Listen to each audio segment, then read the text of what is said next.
Hello interwebs, and thanks for tuning in to the official WoW Insider Weekly Recap.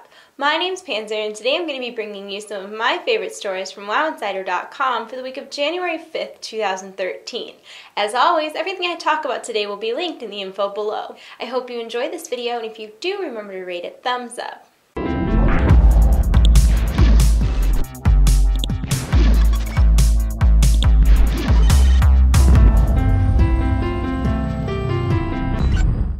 Starting off the video, a level 80 Protection Paladin has successfully soloed multiple bosses in Mogushan vaults. He has apparently downed Stoneguard, Fang, and Elegon by taking advantage of a series of Blizzard's design choices. For instance, to achieve a decent eye level, he equipped various BOE rares that drop in Mist of Pandaria but only require level 80. And because he was only level 80, he avoided the combat rating drop-offs that happen at levels 81 and 86. This allowed him to achieve insane secondary stats, including 95% haste and 88% mastery.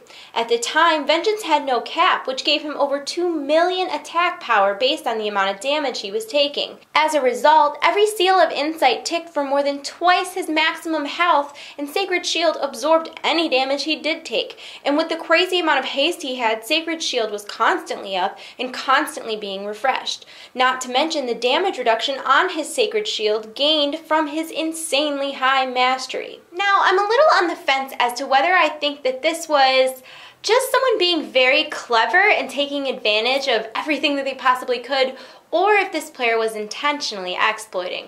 I say that because it was a bug in the code for Shield of Righteousness that allowed him to gain an insane amount of vengeance, not even including his ridiculously high mastery. This allowed him to achieve an amount of vengeance that really shouldn't have been possible. Since the video surfaced, Blizzard has nerfed vengeance, capping it to your maximum health. To see the full Elegon kill and to determine whether you think that this was within or outside of the terms of service, check out all the links in the info below. Moving on to patch 5.2, recently Blizzard released a preview video that looks so awesome! So awesome!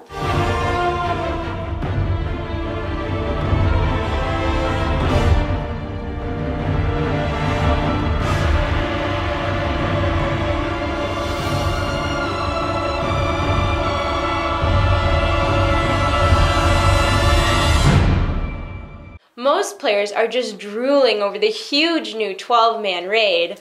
I, on the other hand, am beside myself at the very thought of riding a Stegosaurus around Azeroth. Another exciting and unexpected change taking place in patch 5.2 is that after Deathwing destroyed the faction capital city's front gates back in Cataclysm, they are finally repairing them. In both Orgrimmar and Stormwind, the front gates have been fully restored and they're shiny and fancy and all brand new. In Stormwind, they have also repaired a couple clock towers that Deathwing had done a number on, although the park area is still a crumbling ruin.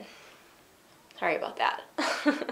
In news that will make your lesser geared characters a little bit happier, when patch 5.2 releases, the LFRs from patch 5.0 will have their gear drop rates increased. And while I bet there will be a few very loud objections to the increase in drop rates, I would bet that the overall player base is excited that their alts will be able to play catch up a little bit faster.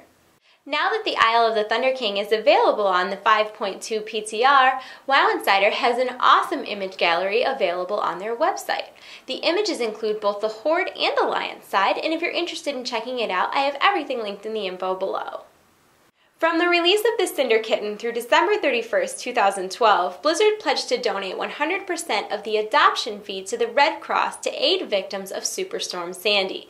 And yesterday, on January 10th, they did just that, writing an enormous check for $2.3 million to the Red Cross. Thanks to the generosity and pet addiction of the Warcraft community, we were all able to provide a little bit of help to those in need. And last up today is the newest addition to the Blizzard store, the Swift Windsteed.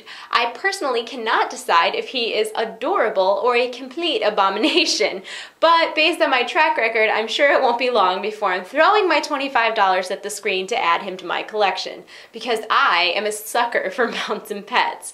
And that's actually today's breakfast topic. Are you a sucker for in-game mounts and pets?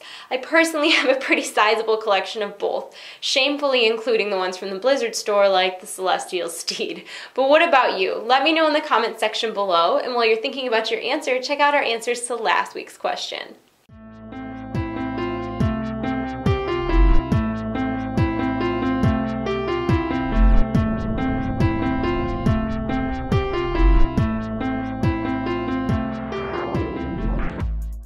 Thanks so much for watching the WoW Insider Weekly Recap. My name's Panzer, and my YouTube channel is TradeChat. If you enjoyed the video, please comment and thumb up and subscribe if you haven't already. As always, everything I talked about today is linked below. Please check back next Friday and every Friday for future recaps and to see if your comment is in our featured section. I hope you guys are all having a great week. I love you all. You're in my heart, so I'll see you soon. Bye!